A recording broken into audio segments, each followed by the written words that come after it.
What's up, guys? Welcome back to Newswave. Well, we finally made it. It's Zelda week with Tears of the Kingdom releasing on Friday, and it appears leading up to the release, Nintendo is getting more and more aggressive behind the scenes to the point now where one homebrew project has completely shut down. We'll go over that here today. Also, we are going to be talking about a major PlayStation 5 release that appears to have been revealed maybe a bit early online. And we also have some retro news to go over, which is a really cool GameCube modification. It looks like it's going to take the system to the next level. Guys, if you enjoy these videos, make sure you hit that like button. Helps out a ton. And if new here to the Spawn Wave channel, make sure you subscribe down below. And we're going to start today with a studio at Sony that unfortunately is shuttering, and that's PixelOpus. I talked about this a bit on the second channel to close out last week, but I also wanted to touch on it here just to make sure everyone was aware. We can see this posted up over on Twitter from PixelOpus saying, "Dear friends, our PixelOpus adventure has come to an end as we look to new futures.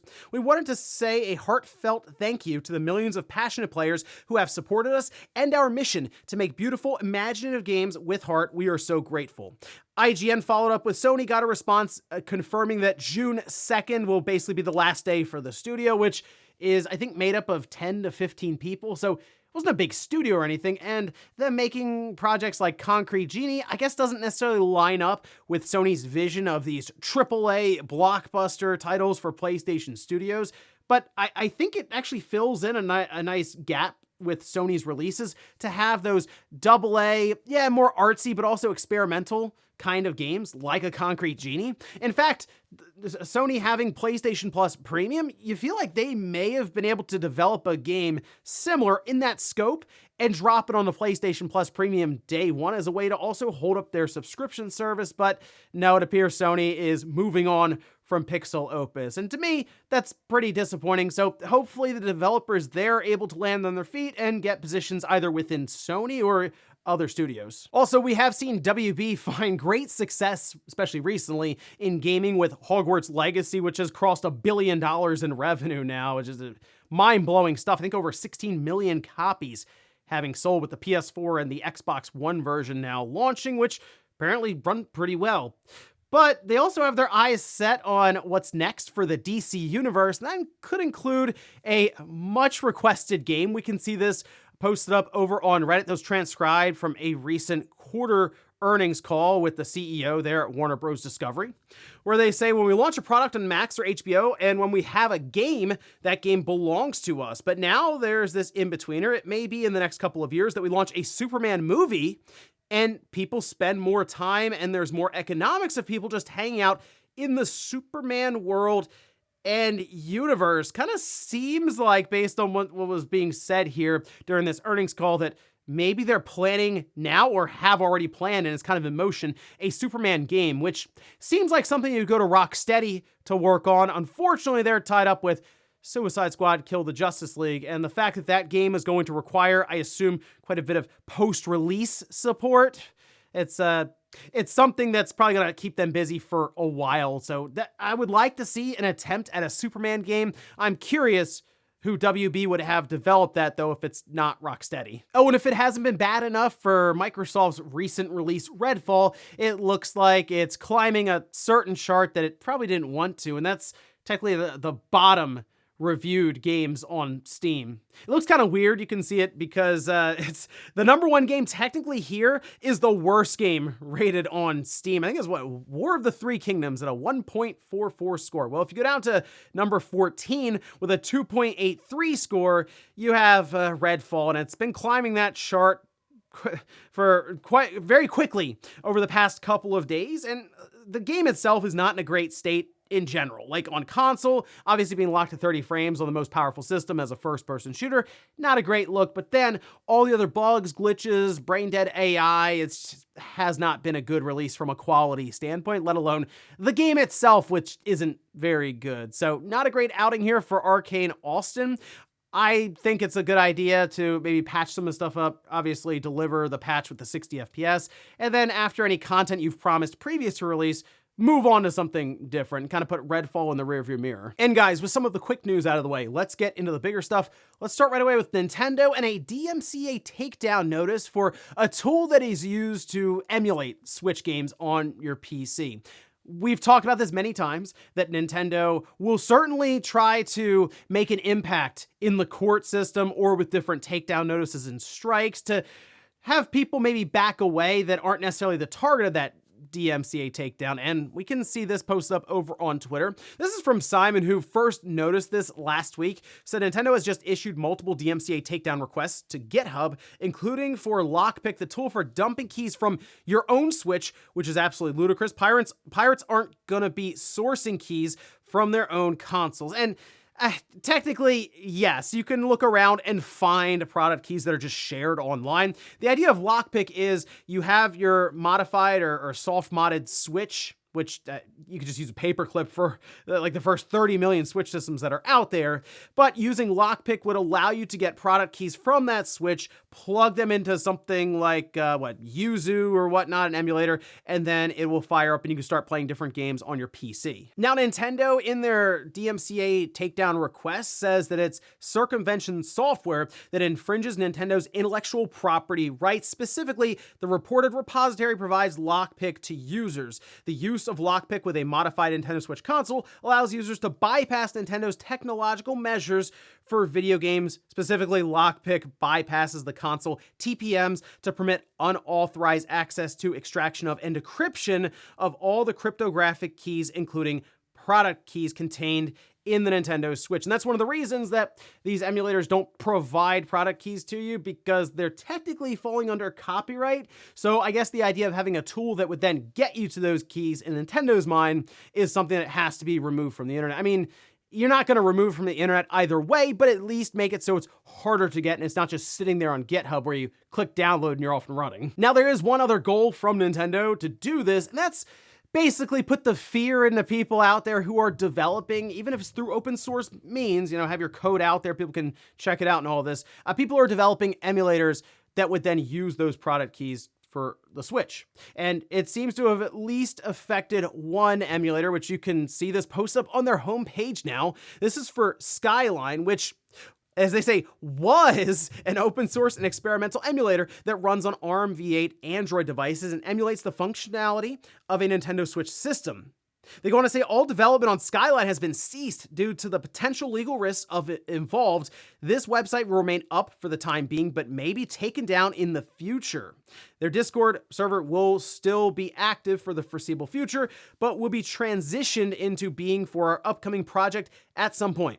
We want to thank everyone who enjoyed Skyline in the past few years. And again, this is what Nintendo wanted to happen. They throw some of the DMCA stuff out there. Potentially that could lead to very expensive and lengthy court cases, and people just back off because it's not worth the hassle or anything. They can go on to do some other project where they won't have Nintendo, who spends all day in the courtroom, looming over them. And it is unfortunate because emulators themselves, especially when they're open source, you can just see the code that's all original. It's not illegal. The idea of these product keys kind of getting involved, that can get into the gray area, and that's what Nintendo's playing into. But based on some of the things we've seen from emulators with Switch games is genuinely interesting, especially when you see the different mods for multiplayer and stuff. And again, I know Nintendo doesn't like that, but it's pretty cool to see that with games like Breath of the Wild. So I'm not sure if this will also spill over to some of the more popular Switch emulators, but something tells me Nintendo may be trying to measure up how they can get them to pull those emulators down as well. Think about what happened with Tears of the Kingdom, where a bunch of people were passing it around and emulating it on their PC weeks before the game came out. Something tells me that got Nintendo in the mood to start striking left and right if they could, and this is seemingly where they've started. So we'll see how this progresses over the next week or two, because something tells me Nintendo, they're moving pretty fast on this one. Next up, let's talk about a major release for Sony that seems to have been revealed a bit early. And this kind of plays into the idea of Sony continuing to do these exclusivity deals, which look at even marketing on Hogwarts Legacy. It's worked well. And then you look at something like Final Fantasy 16 as their big exclusive partnership with Square that works to really fill in the calendar for them, because otherwise Spider-Man 2, I believe, would be coming out maybe September or October. That's a fairly large gap between releases from first-party developers, which is why Sony tries to do a lot of these exclusive deals. And appears they're setting up, I would say, a massive exclusivity deal, which we can see this posted up. This was by Idle Sloth, and it's from Nick over on Xbox Era. It says, Metal Gear Solid 3 Remake might be an upcoming PlayStation showcase and will have some sort of exclusivity attached to it. On top of that, Jez Corden from Windows Central said heard similar about Metal Gear exclusivity for PlayStation, by the way. Even goes on to say that could include some other Konami projects because we've already seen Silent Hill 2 that is just going to be on PlayStation 5, and Sony appears to have a hand in exclusivity deals and stuff with that. Castlevania could be another one that Sony could have an exclusivity deal with. And right now, Konami is working to essentially revitalize many of these intellectual properties. Castlevania is apparently getting a game. Don't really know if it's 2D or 3D, or hey, maybe there's a 2D and a 3D game. That'd be pretty awesome, right? But in this case, with Metal Gear Solid 3, that's a big time deal for Sony to make. They know it. Obviously, I feel like they would have jumped on that as soon as possible and maybe even lend support to Konami to either find a developer who can do it correctly or even bring in some Sony developers who can kind of help with running a support role, which is certainly building up a lot of hype for the PlayStation Showcase that's rumored to be taking place at the end of this month. So we're not that far off, maybe 3 or 4 weeks. And the other thing I'm curious about here, because yes, I do believe Metal Gear Solid 3 Remake is real, and I think we are going to see it pretty soon. I'm wondering how they play around with presenting this game and what the title is on it, because Metal Gear Solid 3, you see that, and people who have never played it before are probably wondering, can I play that? Like, do I have to play the other 2? It comes up every time with Final Fantasy, and we basically have to say no, that you can just play each one from the start. You don't have to worry about the other 15 Final Fantasies for Final Fantasy 16. In this case, I wonder if they would just name it Metal Gear Solid Snake Eater. And that's it. Because if you think about it, Metal Gear Solid 3, in the line of 1, 2, 3, and 4, is the prequel. It'd be the starting point for them if they wanted to remake the entire series even. So maybe that would be the path, or maybe they just call it something completely different, and obviously people who played Metal Gear Solid 3 Snake Eater would know what they're looking at with the remake. But certainly a big time deal here for Sony, and that reveal will, I'm sure, cause a lot of excitement online, and it's just Sony being very aggressive with a lot of these third-party deals. When you control the market share like they do, yeah, you can entice a lot of these third parties to basically just create for your system, of course, along with a check of some kind there. But hey, at very least, it's going to be really cool to see Metal Gear Solid 3 Remake be shown off and be an actual thing to look forward to. But Showcase, as I mentioned, probably coming up in the next 3 or 4 weeks, so it'll be fun to see what they have for us there. Next up, let's talk about some awesome retro news, which does include the GameCube. This is kind of a cosmetic mod, yes, but there could be some added functionality here that I think would be a lot of fun for a system from 2001, which, take a look at this video that was posted up over on Twitter from Laser Bear Industries, and what you are seeing is a replacement piece for the Jewel on top of the GameCube. And in the video, they sort of go through some of the different options where you can have this sync up with one of the loaders that you may have in your GameCube.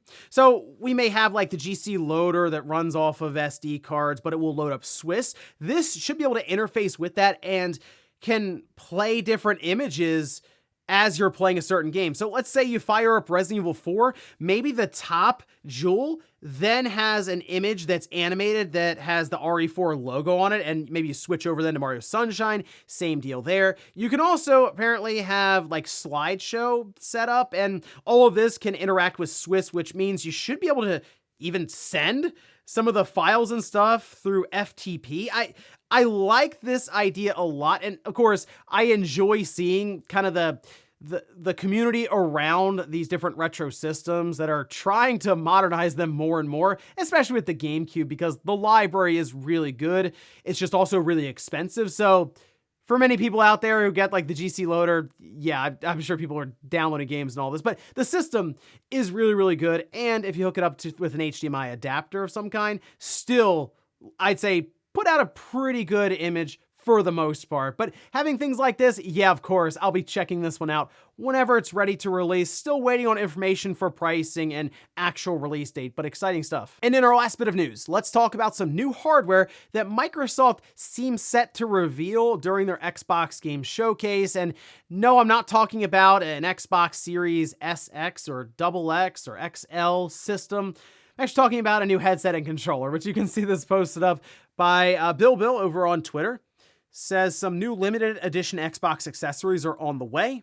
They don't know much about things at the moment other than these details, which there's a wireless controller codenamed Ogden that's $80, and then a wireless headset codenamed Orin for $125. These are prices for the US, and if I had to take a guess, as they believe it's probably being announced or even released around the time of that showcase, these would probably be Starfield-themed accessories. You have to imagine they'll have a controller at bare minimum, and I wouldn't be shocked to see a headset to go along with this. This should be their big push for the year. Starfield coming out in September. They want to have, I figure, a limited edition system as well to go along with it, but certainly the controller, the headset, the big-time release, yes, in the Game Pass, but also at retail, on PC a la carte. And I think even though it's going into Game Pass, you'll still have pretty good sales, I would say, overall for Starfield. And people who are diehard Bethesda fans, even after Fallout 76, I'm sure will get a kick out of a new controller and a new headset. And hey, if nothing else, Microsoft, very good at controller releases, aren't they? They do them constantly. The team behind all of the accessories they're hitting on all cylinders right now. So yeah, I'm completely expecting a Starfield controller and headset. Could be before the showcase, but seems like a good time then, considering they'll have, like we assume, 30 minutes or so following up the main showcase that's all about Starfield. Why not talk about a couple of new accessories there too? And before we go to the comment of the day, we're gonna take a look at the poll that I posted up yesterday, where I ask, have you played Metal Gear Solid 3 before? Look at this, 54% say no, I haven't played Metal Gear Solid 3.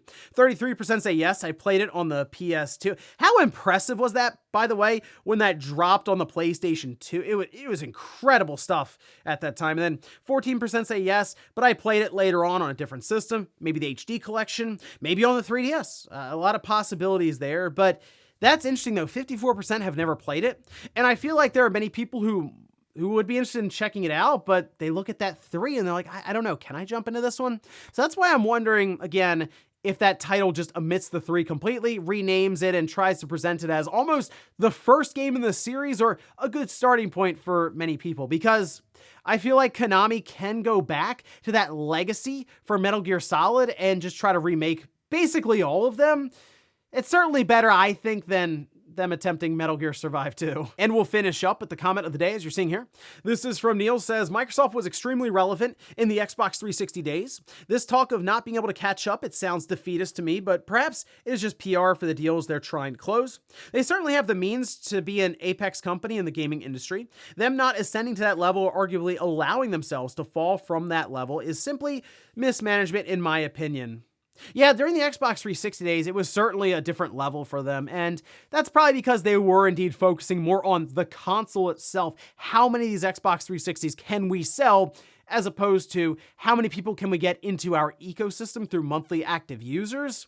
That's certainly the focus now alongside of Game Pass, but think about 2007 and 2008 for the Xbox 360. I mean, they were practically unstoppable. Sony had no answer. When Halo 3 dropped, Sony, they could just stand there and just watch it happen.